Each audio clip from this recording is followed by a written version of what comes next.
Hello, hello, comment vous allez? J'espère que vous allez bien.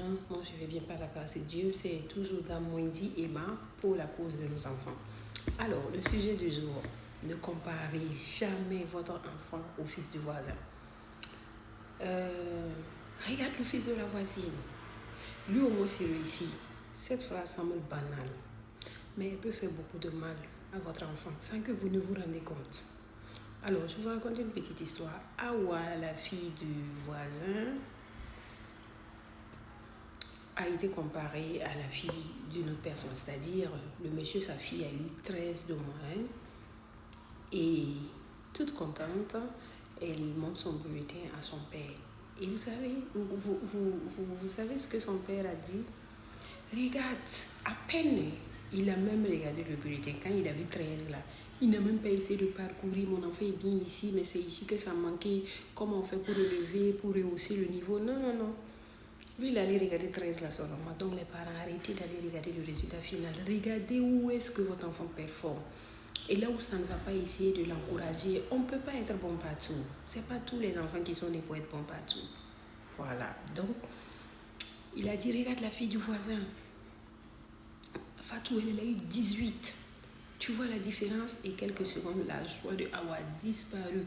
Elle ne célèbre plus ses progrès. Elle se sent simplement insuffisante. Et moi-même, j'ai vécu cette histoire. Je me rappelle qu'en 6e aussi, j'ai eu 13 au moins. Et j'étais tellement contente. Quand je courus vers une tante qui est venue nous rendre visite, j'ai dit, tante, moi j'ai eu 13 de moyenne. Elle m'a regardé et elle m'a dit, moi à ton âge, quand j'étais en 6e, j'avais 16 de moyenne.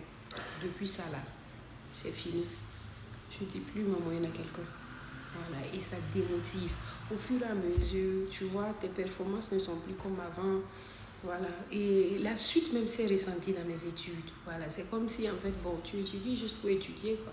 Il n'y a pas quelqu'un qui vient te dire courage, courage, courage, ça va aller. Tu as eu 13 de moyenne, mais tu peux mieux faire. Tu as eu. Non. Voilà, à part les parents qui le faisaient, c'était un peu compliqué. Voilà, donc c'était les tout débuts. Et vous voyez, je vous épargne des autres détails. Cependant, la leçon que nous devons tirer dans cette histoire de Awa est que chaque enfant a son rythme, ses forces et ses défis. La comparaison ne motive pas toujours. Il y a des comparaisons qui détruisent et qui découragent totalement votre enfant.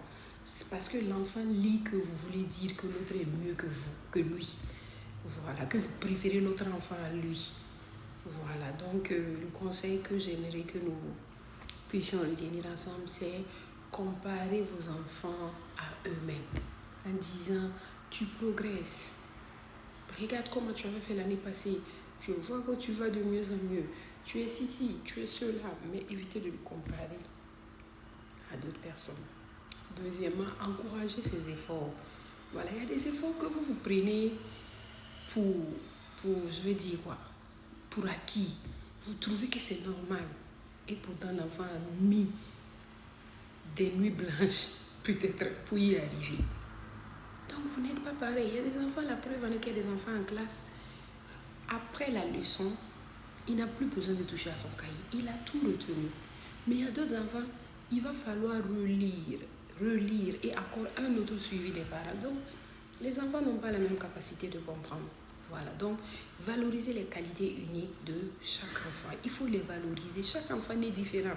Ce n'est pas parce que j'ai 10 de moyenne à l'école que je serai le dernier dans la société. Non, nous voyons des gens aujourd'hui qui n'avaient rien, mais aujourd'hui qui gouvernent des grandes entreprises.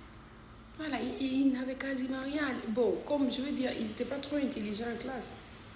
Voilà, donc je vous laisse avec ce verset de Galates 6, verset 4 qui dit que chacun examine ses propres œuvres.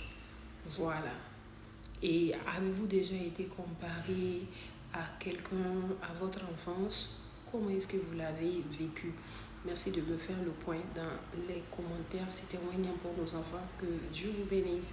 Merci.